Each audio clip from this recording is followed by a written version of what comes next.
What up everyone, you're watching How to Break Dance for Beginners, and today I'm going to be showing you guys my simple 1-hour training method. So in a previous video, I shared with you guys the whole concept of the first 20 hours. There's the whole idea of 10,000 hours to master anything, but 20 hours just to get good at anything. So not all of us are intending to become grandmasters. There are just certain skills that we would like to get good at, or in terms of the context of b-boying, there are certain moves that I've never really incorporated, but I would like to start incorporating into my freestyle. And that's why I started doing the whole 1 hour, the 20 hours method, 1 hour a day, so I can habitually make these sort of moves that are sort of mechanical at first become habit and natural. Okay, because I'm a huge believer that b-boying is a freestyle dance, but it also becomes down to the habits that you normally execute, that you normally are used to. Okay, and I'm assuming that you're new to this, so you're still everything to use a fresh slate. But I've been b-boying for a while, and I'm noticing there are moves that I sort of repeat from time to time when I'm like unsure of what to do.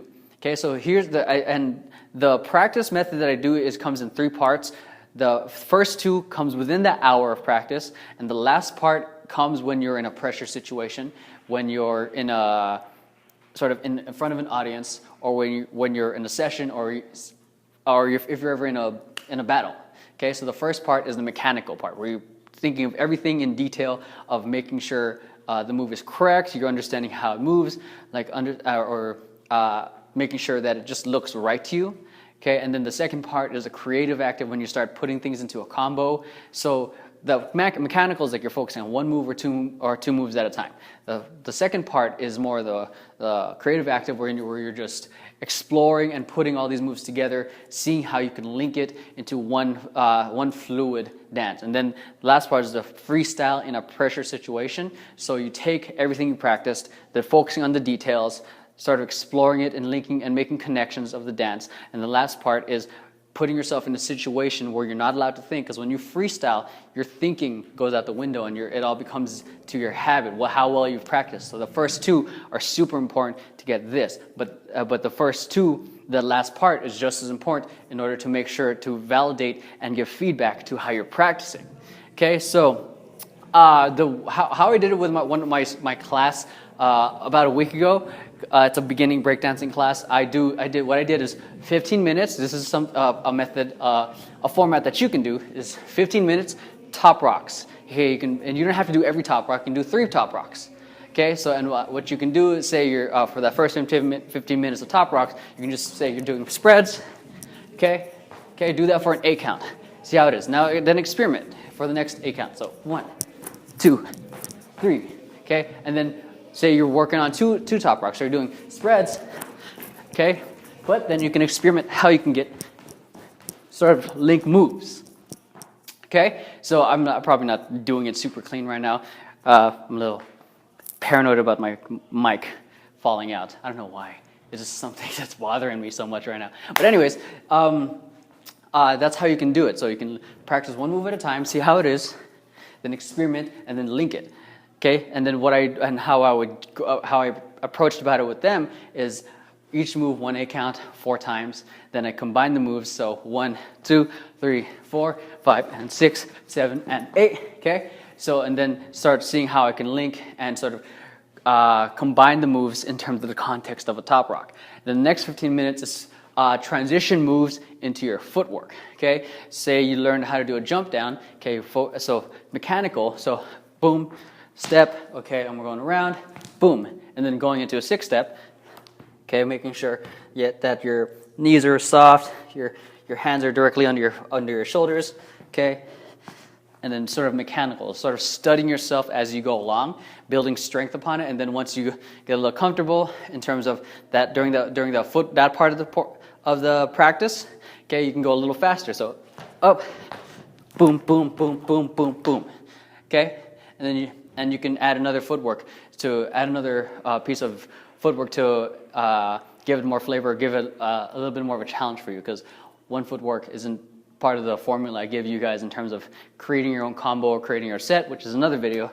But yeah, so 2 or 3 top rocks, 1 get down, and 1 or 2 footwork just to practice. And the last one, the next 15 minutes is, And the next 15 minutes is working on a freeze, okay? So I'm assuming that you guys don't know, haven't seen any of the other videos yet. So the basic one that I do is for all of them, since they're beginners, okay, is that they work on their stab or pilot, okay, and then they get stronger here. And what I do, especially since it's a freeze, is how long can I hold it.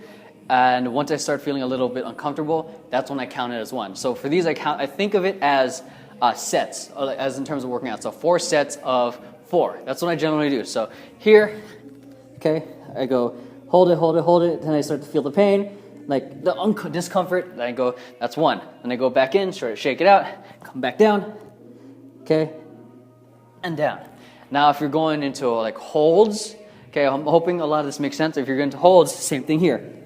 Up, okay, and then once I tap, that's 1. Tap, that's 2. Okay, tap, okay. So you get the point. So and then eventually I start switching, adding more. Boom. How long can I hold this comfortably before I count that as 1 rep?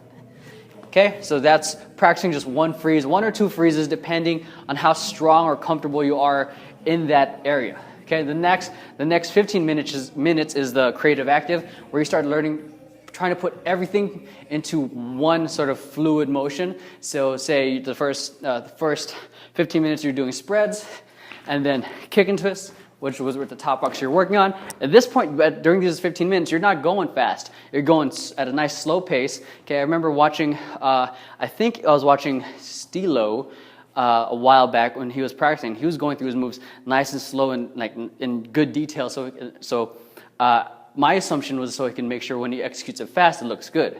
Okay, so you're going spreads, you're going slow. Okay, kick and twist. Okay, then you add your jump downs. Boom. From here, add your freeze, and then you repeat it again. Okay, so then eventually you start slow, allow yourself to start getting used to it, get comfortable with it, and then start picking it up. Get into a situation where you're not allowed to just observe it anymore. You go quick. Okay, so you go ba ba da da da da ba up, boom, ba. Ooh, that's exactly what I was afraid of. Anyways, hopefully it's still recording. Yeah, it is. So that's exactly why I'm not going full out with my dancing right now.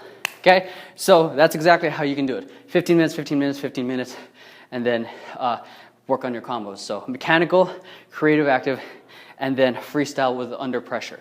Okay, so I want you to think, so that's like within the hour. So if you can get an opportunity to just even show these moves to like a friend, your mom, high school dance, or even a club or whatever you're doing, get into that situation where you're sort of uncomfortable and sort of unsure of how the moves, that's where you're going to get stronger. That's where you're going to improve the moves. Okay, so I hope that helps. Like I said, mechanical, creative active, freestyle under pressure. You need all 3 in order for you guys to improve your dancing, your b-boying. So freestyle under pressure is what's going to make the other 2 better. These 2 are going to what make the freestyle under pressure better. Okay, it's not so much how long you're doing it, because if you're practicing lazy, it's going to look like crap. Okay, but if you practice with intense focus every single time, okay, you're going to improve. You're gonna show a lot more jumps. I guess like I'm trying to say is you're gonna improve. Okay, another way to sort of improve this as well is like what I'm doing right now, talking to the camera. If you can get a camera, use your iPhone, record yourself. Okay, and sort of like look at yourself and watch your video. That's another way of getting feedback, because the whole point, the more you can get feedback on what you look like and what you want to look like, okay, the better. That's how you're going to progress faster. Feedback is progress. Okay, especially if you look at yourself and you don't like it. Good, that's feedback. That discomfort is what you need. And another way to do it is that you can record your freestyle, you can record your combos, you can share with me in the comments, and so I can give you guys feedback and help you out, and maybe we can help each other out. So the whole purpose of this is so I can help you guys become the better dancer that you can be, and vice versa. If you can help me become a better dancer, even better. That way we're sort of creating this awesome little relationship of dancing. Anyways, if you like this video, let me know what you think. Leave a comment right down below. And one thing to think is, This isn't the only method of practicing out there. This is just the way I do it. That's greatly helped me improve a lot. Okay, there's a whole bunch of other schools of thought on how to train as well. And if you can do what Bruce Lee does, take what's useful and just throw away what's useless. Okay, so I hope you guys got some insight from what I shared. And so if you enjoyed and use that feedback, like I said, leave me a comment, share with me your video, and I'll be glad to help you out. Anyways, I hope you guys enjoyed this video, and I'll catch you guys in the next one.